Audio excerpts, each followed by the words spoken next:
are so incensed. Go ahead. Let's do it. Hey everybody, I'm Ben Yee. I'm Elissa Stein, and Ben is incensed. There's something I'd like to talk to you about, which Elissa actually told me. So there's something going on with school test scores, Yes. is there? So every year, all the kids in New York State take mandatory English language arts and math tests from grades 3 to 8. Okay. Scores are usually released in August. This year, the DOE announced that the state decided that they're not going to be released until mid to late September. And why is this important to families? It's so important to families, especially families in New York City in 5th grade and 8th grade, because those scores impact what middle and high schools you can look at. For a screen school, which looks at data like grades and test scores and attendance, you need to have a certain grade. You need to have a certain test score in order to apply to a school. Yeah. But in the city, the way the city works is that tours and open houses are already being booked, and parents are signing up to see schools that they don't know if their child is eligible to go to. This is a broken system. It is so stressful. This is my day job, helping people through the New York City public high school system. And so not knowing if your child is eligible while still needing to go and see a school is really hard. You could go to a tour and your kid could fall in love with it, and then they get their test scores back and you'd have to say, sorry, your test score means that you're not eligible to apply. And it takes time. I remember actually doing this and going weekends and after school and spending hours and hours on this. It's an intense experience. So tours are already happening, sign-ups have already happened, and nobody tours are knows. already happening, and nobody knows. There was an article yesterday in the New York Post saying that the scores are available and that principals have them, but have been instructed by the state not to release them. By the state. So you went on a little path, a little mission to try and find these things, an adventure, if you will. Where did you go and what did you find out? Well, when I found out that they were being held back, I reached out to City Council Speaker Corey Johnson's office. What did you say? They said, oh my gosh, that's so interesting. Actually, I'll backtrack quickly and say that a parent that I work with ran into a Wall Street Journal reporter. I told them about it. I spoke to the Wall Street Journal reporter, and there was an article in the Wall Street Journal about this. And then CBS News read that article and contacted me, and so I was on CBS News. They interviewed other parents as well about what does this mean to your child. So it's not a secret anymore. It's not a secret anymore. So it went from being only mentioned in like Staten Island Patch, that was the only place that mentioned it, to suddenly it became a story, a national story. It was in the Wall Street Journal. It was on CBS News. So I called Corey Johnson's office, and they said, that's really interesting, but that's not us. It's it's an education issue. Reach out to the head of the education committee. Okay. So I reached out to that office, and they said, that's interesting. We didn't know anything about it, but this is a state issue. Now, I disagree with that. Then I reached out to the state office as well, Kathy Noonan, who's state assembly person's the education committee. Education committee. And they said, oh, that's interesting. And then nothing happened.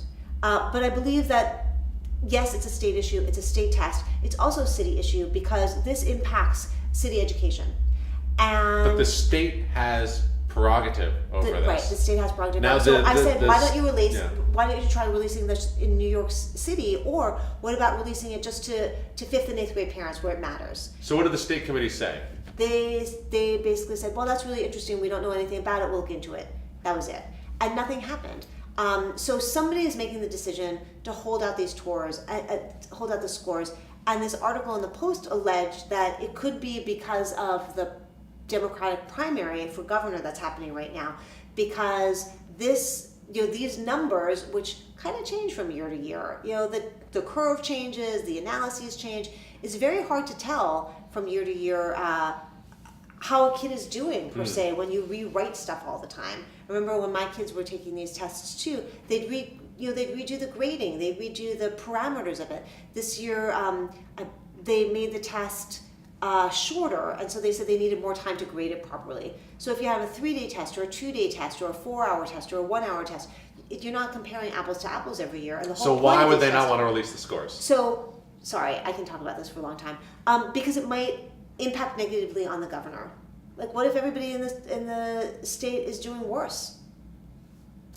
And so what I would say is, so you said the state committee didn't know about this. The state assembly committee on education. I'm going to go out on a limb and say that's reasonable because the state legislature didn't pass a law to withhold the test scores from families.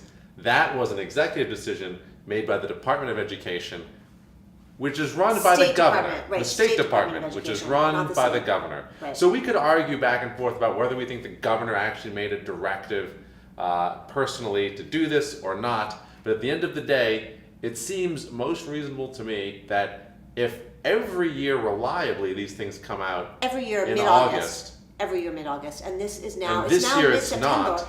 And now they're saying probably not until the end of September. Meanwhile, primaries are mid-September. So you got to wonder, for a governor who really hasn't done very much to support education, state test scores matter because they are an indication of how kids are doing. Sure, this is a governor who, by the way, one of his shining accomplishments is passing a budget on time every year, which is very difficult in the state. This dude cannot get test scores out by August 1 year.